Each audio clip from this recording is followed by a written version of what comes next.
How to calculate Nifty 50 index. Nifty और सेंसेक्स ये जो एनएससी और बीएससी के इंडेक्स है उसका कैलकुलेशन एक्चुअल में किस तरीके से होता है, इसकी पूरी जानकारी इस वीडियो में हम देखने वाले। अगर इसी तरीके के शेयर मार्केट रिलेटेड वीडियो आपको चाहिए तो इस चैनल को जरूर सब्सक्राइब कीजिएगा ताकि आगे आने वाले सारे वीडियोस की नोटिफिकेशन आपको मिल जाए। तो सबसे पहले जान लेते हैं Nifty is market index introduce by NSC. और निफ्टी में जो टॉप 50 कंपनीज है, टोटल जो 1600 कंपनी है उसमें से टॉप 50 कंपनीज से जो इंडेक्स है वो कैलकुलेट होता है। और ये जो इंडेक्स है उसका जो बेस पीरियड है वो 3 नवंबर 1995 है और उस समय का उसका बेस वैल्यू 1000 था और उसकी उस समय की बेस कैपिटल 2.06 ट्रिलियन रुपीस की थी। और इसी तरीके से पता चलता है कि इंडेक्स के थ्रू हमको पता चलता है कि जो कंपनीज है उसका प्राइस अप जा रहा है या डाउन जा रहा है। जैसे कि इंडेक्स अगर बढ़ रहा है तो सारे कंपनी प्रॉफिट में जा रही है और उसके चलते जो बुल मार्केट यहाँ पे आ रहा है या बियर मार्केट आ रहा है। तो इस तरीके से इंडेक्स बहुत ज़्यादा इंपॉर्टेंट है, उससे हमको पता चलेगा कि प्राइजेस बढ़ रही है, प्राइजेस कम हो रही है।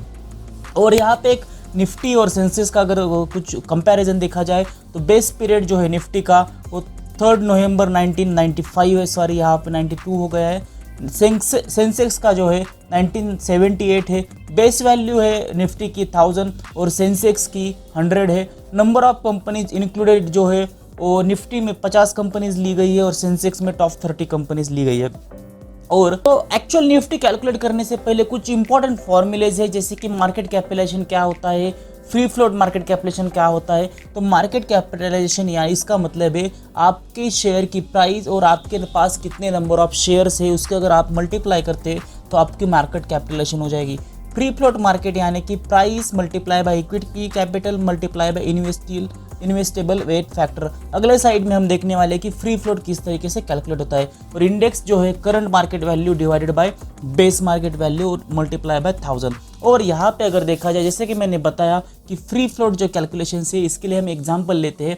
सबसे पहले अगर लेते हैं कि स्टॉक ए नाम की कंपनी है, उसके टोटल शेयर्स 10,000 है। उसमें से जो प्रमोटर्स के शेयर्स है यानी कि जो कंपनी के ओनर्स है उसके प्रमोटर्स के शेयर 2500 रुपये। और या इसका मतलब क्या हुआ कि जो एक्चुअल एक्टिव ट्रेडिंग शेयर्स यानी कि शेयर मार्केट के थ्रू आप एनएससी के या बीएससी के थ्रू जो भी शेयर्स परचेस कर सकते हो वो जो है वो 7500 है। तो यहाँ पे फ्री फ्लोट जो कैपिटलाइजेशन होगा वो सपोज इस शेयर की अगर प्राइस मान लेते कि 100 रुपीज़ है तो फ्री फ्लोट मार्केट कैपिटलाइजेशन जो कैलकुलेट होगा वो 7500 मल्टीप्लाई बाय 100 रुपीज़ से होगा।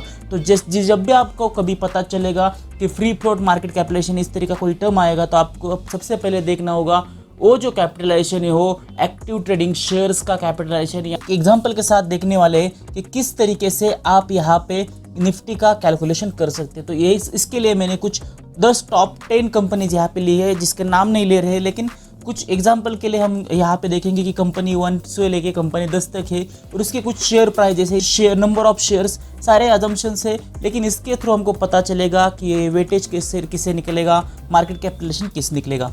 तो जैसे कि मैंने यहाँ पे कुछ अजम्पशंस किए कि एक सपोज मान लेते कि कंपनी 1 के 10,000 शेयर्स है, कंपनी 2 के 5,000 शेयर्स एक्टिव शेयर्स जो ट्रेड हो रहे हैं वो है, कंपनी 3 के एक्टिव शेयर्स जो मार्केट में वो 4000 है सपोज, और कंपनी 4 के 600 है। तो इसका सारा जो कैलकुलेशन यानी कि मार्केट कैपिटलाइजेशन उस कंपनी 1 का अगर देखा जाए यहाँ पे तो आपको पता चलेगा कि जो 500 शेयर्स नंबर ऑफ शेयर्स 10,000 थे और उसका एक शेयर का प्राइस 500 था। तो उसका अगर मल्टीप्लिकेशन आप करोगे share price multiply by number of shares तो वो कंपनी का market free float market capitalisation यहाँ पे हम देख रहे हैं।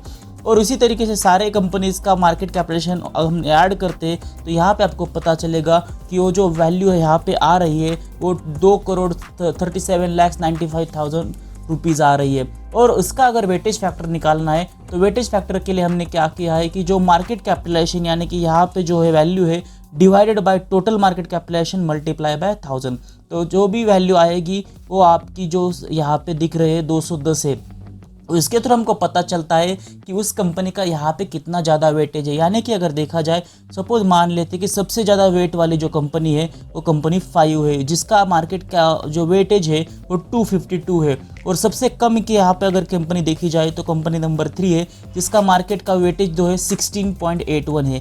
तो अगर जो कंपनी 3 का शेयर ज़्यादा कम रुपीस से बढ़ता है या कम गिरता है तो ज़्यादा इंडेक्स के ऊपर यहाँ पे कुछ फर्क नहीं गिरने वाला। लेकिन अगर किसी भी हालत में कंपनी 5 का शेयर अगर ज़्यादा होता है या कम होता है तो जो निफ्टी का इंडेक्स है उसके ऊपर बहुत ही ज़्यादा यहाँ पे इम्पैक्ट आपको देखने को मिलेगा। तो जो भी कंपनीज यहाँ पे जिनका जो मार्केट कैपिटलाइजेशन बहुत ज़्यादा है वो कंपनीज ज़्यादा इम्पैक्ट करती है। और यहाँ पे हमने देखा कि जो बेस मार्केट कैपिटलाइजेशन यहाँ पे हम कैलकुलेट कर रहे हैं वो 2,37,95,000 है, और उसका जो निफ्टी का बेस वैल्यू है जैसे कि हमने स्टार्ट के स्लाइड में देखा था 1000 है। अगर इसमें हम कुछ चेंजेस करते हैं कि मान लेते हैं कि अभी हमने स्टार्टिंग में 500-800 रुपीज़ लिए, और मान लेते हैं कि अगर 15 साल के बाद अभी 1995 से 2020-21 तक अगर 15-16 साल में ये जो कंपनी है इसका अगर प्राइस 500 से लेके हम मान लेते हैं कि 2000 रुपीज़ तक हो गया है, इसका 800 से लेके 5000 रुपीज़ हो गया है, इसका 1000 से लेके 200 ही हुआ है, इसका 2000 से लेके कुछ कम हो गया है, सपोज 1500 हुआ है, इसका 300 से लेके 3000 तक गया है, इसका 250 से लेके मान लेते कि 350 हो गया है, ये इसका 150 से बढ़ के 800 तक गया है। क्योंकि ये 15 साल का बहुत ज़्यादा पीरियड, इसलिए हम कुछ 300-400% से यहाँ पे बढ़ा रहे हैं। इसका 150 तक गया है, और नीचे के दो है जो अगर मान लेते कि यहाँ पे सारे वैल्यूज है सेम हो गए। तो यहाँ पे अगर जैसे हमने वैल्यू शेयर प्राइस के बदले और जो नंबर ऑफ शेयर्स को सेम रखे तो जो मार्केट कैपिटलाइजेशन है हर एक कंपनी का अलग से यहाँ पे गया है। तो जो टोटल मार्केट कैपिटलाइजेशन की वैल्यू आप यहाँ पे देख सकते हो। तो ये जो है न्यू टोटल मार्केट कैपिटलाइजेशन, और जो पहले स्लाइड में हमने जो देखा था वो बेस्ट मार्केट कैपिटलाइजेशन जो 2 करोड़ का था। और अगर आप जब निफ्टी का इंडेक्स हम कैलकुलेट कर रहे हैं तो वो जो है new total market capitalisation multiply by 1000 divided by base market capitalisation. तो यहाँ पे हम देखा जाए तो जो वैल्यू है 11.9 करोड़ की, ये वैल्यू हमको जो हमने जब से शेयर के प्राइजेस में चेंजेस किए उसके बाद हमको टोटल मार्केट कैपिटलाइजेशन आया, और जो बेस में हमने स्टार्ट किया था वो वैल्यू है 2.37 करोड़ और न्यू वैल्यू है 11.9 करोड़। तो जब भी इसको डिवाइड करते हैं 11.9 डिवाइड बाय 2.37 करोड़ तो जो इंडेक्स आया वो 5003 आया।